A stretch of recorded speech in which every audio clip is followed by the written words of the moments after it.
अस्सलामु अलैकुम वरहमतुल्लाहि वबरकातुहू। हमारा मुल्क हिंदुस्तान एक सेकुलर जमहूरी मुल्क है जिसमें तमाम मज़ाहिब के मानने वालों को अपनी मज़हब पर अमल करने की पूरी आज़ादी दी गई है। बहैसियत फ़र्द के, इंडिविजुअल के या एज ए ग्रुप के हमको ये हक़ और इख्तियार दिया गया है कि हम अपने निजी ज़िंदगी के मामलात अपने मजहबी क़वानीन के मुताबिक तय करें।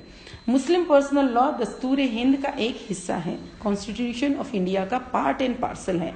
मुस्लिम पर्सनल लॉ के जो क़वानीन हैं वो कुरान और हदीस से अख्ज़ किए गए हैं और ये जो क़वानीन हैं इसके मुताबिक हमारे मुल्क हिंदुस्तान में मुसलमान गुज़िश्ता 60 सालों से अमल करते हुए आ रहे हैं। इसी के मुताबिक अपने मामलात का फ़ैसले करते आ रहे हैं। हाल ही में अभी जो आज इलाहाबाद हाई कोर्ट का जो स्टेटमेंट आया है, एक ऑब्जर्वेशन है, जजमेंट नहीं है, कि ट्रिपल तलाक अनकॉन्स्टिट्यूशनल है। और दूसरी बात ये कही गई है कि मुस्लिम पर्सनल लॉ दस्तूर के ऊपर नहीं है।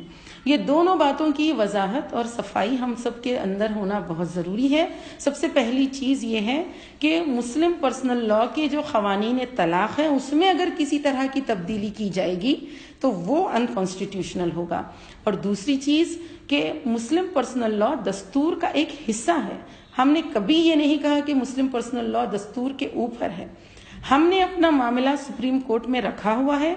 All India Muslim personal law board अपना पक्ष, जो कि all India Muslim personal law board तमाम मकातिब फ़िक्र, जमातों और तमाम मुसलमानों के जो ग्रुप्स हैं उनका एक मुत्तहिदा मुत्तफ़िक़ा प्लेटफॉर्म है।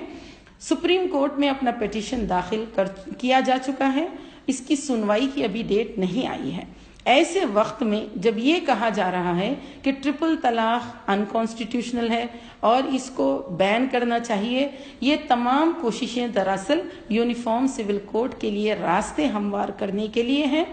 मुसलमानान हिंद मुस्लिम पर्सनल लॉ से पूरी तरह मुत्तफ़िक़ हैं, मुतमईन हैं। वो नहीं चाहते कि किसी भी तरह की तब्दीली हो और तलाक़ के दरवाजे अगर बंद कर दिए जाएंगे तो इसमें मुसलमान औरतों के साथ बहुत जुल्म ज़्यादती हो सकती है।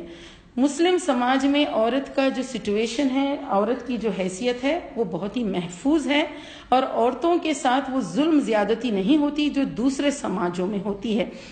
अगर तलाक़ का दरवाज़ा बंद कर दिया जाए तो फिर जुल्म और ज़्यादती के वाक़यात और ज़्यादा बढ़ जाएंगे। तलाक़ एक मसला नहीं बल्कि मसले का हल है और हुक्म यह है फ़अम्सिकुहुन्ना बिलमारूफ़ व फ़ारिक़ुहुन्ना बिलमारूफ़। अगर औरतों को अपने निकाह में रखो तो अहसन तरीक़े से रखो, अगर रुख़सत करो तो अहसन तरीक़े से रुख़सत करो। यानी कि इस्लाम में डिवोर्स का जो प्रोसीजर है वो सिंपल और इजी बताया गया है, इस वजह से ताकि दोनों पार्टनर्स किसी भी तरह की जुल्म ज़्यादती एक दूसरे के ऊपर ना करें। हमारा ये मानना है कि ख़वातीन का जो हक़ और इंसाफ इस्लाम में है वो किसी और मज़हब में या किसी और तहज़ीब में औरत को नहीं मिला है।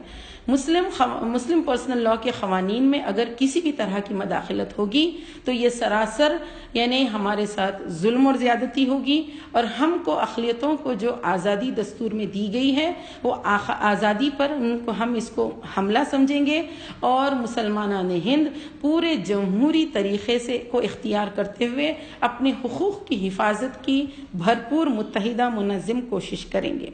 साथ ही साथ ऐसी कई विमेन ऑर्गेनाइजेशंस और आंदोलन इस वक्त मीडिया में आकर ये बता रही हैं कि एक हिस्टोरिक जजमेंट है, ये एक हिस्टोरिक फैसला है। मैं उन तमाम आंदोलनों और वो तमाम ख़वातीन की जो सो कॉल्ड रिप्रेजेंटेटिव्स हैं उनको ये कहना चाहती हूँ कि वो पहले क़ानून शरीयत को पढ़िए, उसको समझने के लिए एक्सपर्ट से रुजू हों और उसके बाद ही वो इंटरप्रेट कर सकते हैं कि कौन सी चीज़ कुरानिक होगी, कौन सी चीज़ अनकुरानिक होगी। एट द सेम टाइम ऐसे कई इंटेलेक्चुअल लोग इस तरह का खौफ भी मुसलमानों में पैदा करने की कोशिश कर रहे हैं कि अब इसके बाद जो है यूनिफॉर्म सिविल कोड आ जाएगा तो हम समझते हैं कि हमारा जो मामला सुप्रीम कोर्ट में है, ना सिर्फ मुसलमान बल्कि और दूसरी अक़लियतें अपनी बात रख रहे हैं।